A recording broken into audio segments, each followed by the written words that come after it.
Upon his ascension to power, one of Palpatine's first acts was to ban the use, sale, and manufacturing of droid and clone armies, unless under very specific circumstances.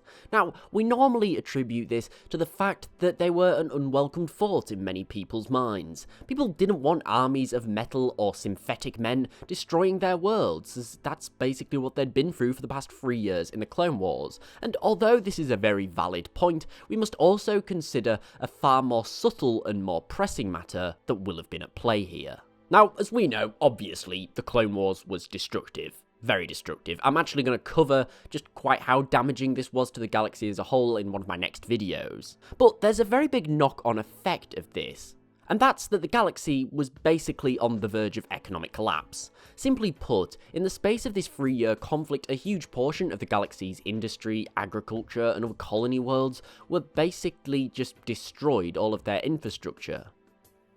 This in turn led to a massive refugee crisis at the end of the war. Countless people will have been forced to flee the war, and they will now be living in squalor, and those who did stay on their worlds even after the fighting had concluded will just be living in a wreckage of their once prosperous world, with no way to really better their situation. If all of the industry's been destroyed, then there's no jobs, and if there's no jobs, then there's no money. Basically, Palpatine was left to put this shattered and fragmented galaxy back together. Now, this, in my opinion, is why the Empire was forced to ensure that a droid army, nor a clone army, could become the main military force in the galaxy. Simply put, Palpatine didn't have the resources to rebuild everything, and even if he did, it would have taken decades to undo the physical damage alone that the Clone Wars had left. And in this time, countless people would have continued to suffer and live in poverty.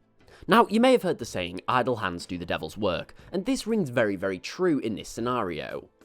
If the billions of able-bodied people were left to their own devices, then they were only going to end up causing problems for Palpatine and his regime. They would riot, they would rebel, and ultimately they would overthrow him. And no number of clones or droids is able to stop the sheer amount of refugees and people in turmoil that there was in the galaxy. We need to remember the fact that Sidious inherited a lot of wealth from the Separatists, and he could have easily produced or even repurposed the droid armies to maintain his regime, or developed new clones. But ultimately, this would have been stupid. No, Palpatine in all of his callous nature came up with a far simpler plan, one that would deal with this massive humanitarian crisis and ensure that he remained in power: mass militarization. He'd spent the entirety of the Clone Wars stirring up hatred for aliens and separatists, and this provided a perfect scapegoat. He recruited billions of individuals to his cause, building warships, training to become soldiers, pilots, engineers. He gave these masses of people a purpose, if you will. People who otherwise would have just been living in poverty.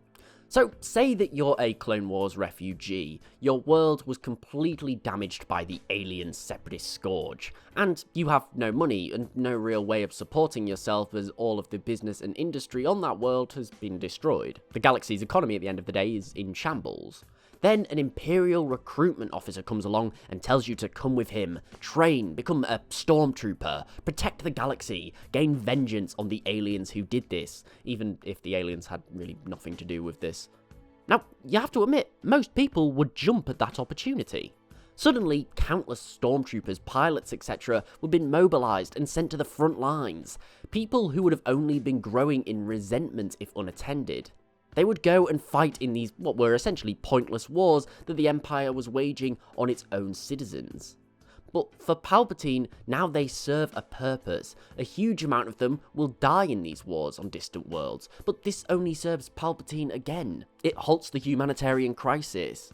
They can't rebel against him if they're dying in a war fighting for him. And again, this is only going to cement his followers' belief. All these people are just going to become martyrs for the Imperial cause. Ultimately, I believe that this is a very cruel irony in the early days of the Empire. The very people who became its strongest defenders and backbone of Palpatine's regime would have otherwise likely have been the very people who would have destroyed it and thrown him out of power. So that's why droids could never be used. Their presence would not only have caused outcry from people and simply made the crisis worse, but Sidious could never use a droid army. He needed to put all those people he'd forced into turmoil to use before they could turn against him. But what do you guys think? Does this make sense? And what would have happened if Palpatine did opt to use droids or clones instead of recruiting his own citizenry? Let me know in the comments below. Thank you for watching. I really do hope that you enjoyed this video. If so, please remember to like, share, and sub, as it is really appreciated and it helps the channel grow. Also, please don't forget to follow me on Twitter at The Law Guy and tick the bell for regular updates. But most importantly, thank you so much for watching. I really do hope that you enjoyed this video, and I'll see you next time.